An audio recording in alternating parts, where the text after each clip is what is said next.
नमस्कार मित्रांनो, ऑगस्ट महिना आहे, 14 तारीख आहे आणि आज रोजी संत्र्याला खत देण्याचं ठरवलेलं आहे। त्यानुसार सर्वात प्रथम आधी काय तयारी केली ते मी तुम्हाला सांगतो।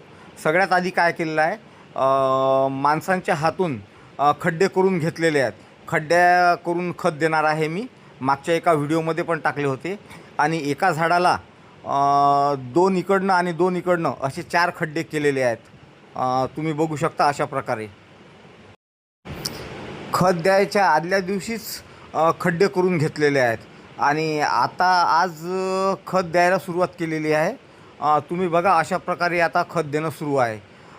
मित्रांनो, संत्र्याच्या झाडांना आंब्या बहार आहे आणि त्याच्यासाठी मी कोणते कोणते खत घेतलेले आहेत ते मी तुम्हाला सांगतो। याच्यात मी 4 प्रकारचे खत घेतलेले आहे।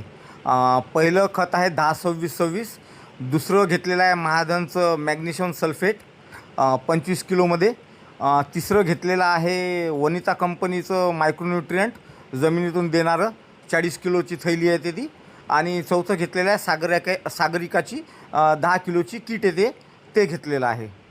एका झाडाला 1 किलो खत देत आहे आणि त्या 1 किलोमध्ये प्रमाण असे आहे, 600 ग्रॅम 10-26-26 येते, 200 ग्राम मॅग्नेशियम सल्फेट येते, 100 ग्रॅम मायक्रोन्यूट्रिएंट येणार आहे आणि 100 ग्रॅम सागरिका येणार आहे।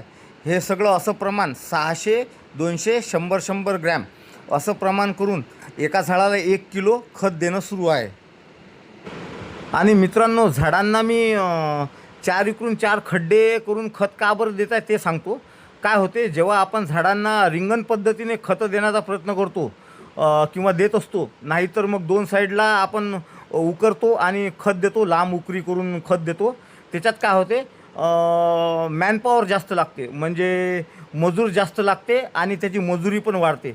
आणि त्याच्यामुळं काय केलेलं आहे, मी असे 4 इकडे 4 खड्डे करून खत देण्याचा म्हणजे निर्णय घेतला होता आणि तशा प्रकारे खत देत आहे। याने काहीच फरक पडत नाही, झाडं कसाही प्रकारे खत दिलं तरी झाडं ओढून घेतात आणि चांगल्या प्रकारे मानतात आणि खूप कमी याच्यात मजुरीत हे काम होते आपलं। संत्र्याच्या झाडांना आणखी 1-2 सोप्या पद्धती आहेत खत देण्याच्या। जूनच्या 12-13 तारखेला मी काय केलं होतं, पाणी पडायच्या अगोदर या संपूर्ण झाडांना खत दिलेलं आहे एकदा। आणि ते खत मी काय केलं होतं, मोठा ट्रॅक्टर आणि पेरणी यंत्र जे असते त्याच्या साहाय्याने या संपूर्ण 2000 झाडांना पूर्ण 1-1 किलो मात्रा अशी धरून सगळ्या झाडांना खत पेरून दिलं होतं। त्याच्यामुळे एकदा खत झालेलं आहे देणं याला, आणि आता पावसाचं यायच्या आधी हे पुन्हा दुसरं खत 1-1 किलो देत आहे। आणि आता यावेळेस मजूर लावून खत याच्यासाठी देत आहे झाडांना, कारण की याचे 2 मुख्य कारणं आहेत मित्रांनो। सुरुवातीला जेव्हा पाणी आलं होतं तेव्हा मी संपूर्ण शेतात एलियन प्लस हे तणनाशक मारलं होतं आणि त्याचा एकदम चांगला रिझल्ट आलेला आहे मला। पण एलियन प्लस तणनाशक मारल्यानंतर काय होते, याला कुठल्याच प्रकारची उकरी जमत नाही जमिनीला, म्हणजे कुठल्याच प्रकारे तुम्हाला ट्रॅक्टरच्या साहाय्याने किंवा दुसऱ्या साहाय्याने उकरता येत नाही, नाहीतर तण डबल निघू शकते। आणि दुसरं एक मुख्य कारण हे आहे की या या झाडांना आंब्या बहार आहे आणि त्याला बासे बांधलेले आहेत मी। तर बासे बांधल्यानंतर याच्यात काय होते, मोठा ट्रॅक्टर अजिबात चालत नाही, म्हणजे अडथळा येते मोठ्या ट्रॅक्टरला, पेरणी यंत्राला, म्हणून मी यावेळेस मजूर लावून अशा प्रकारे खत दिलेलं आहे।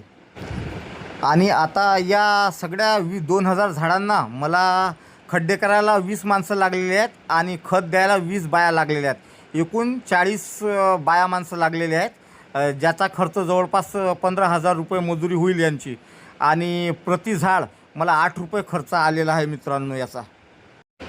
तर अशा प्रकारे मी माझ्या शेताचं नियोजन करत आहे मित्रांनो। आता आपण पुढच्या व्हिडिओमध्ये भेटूयात। पुढचा व्हिडिओ मी संत्र्याची फवारणीबद्दल टाकणार आहे, तर तुम्ही व्हिडिओ नक्की बघजा। संत्र्याची जी आंब्याची गळण होत आहे त्याच्यासाठी तो व्हिडिओ असणार आहे। ठीक आहे, तर मित्रांनो भेटूयात।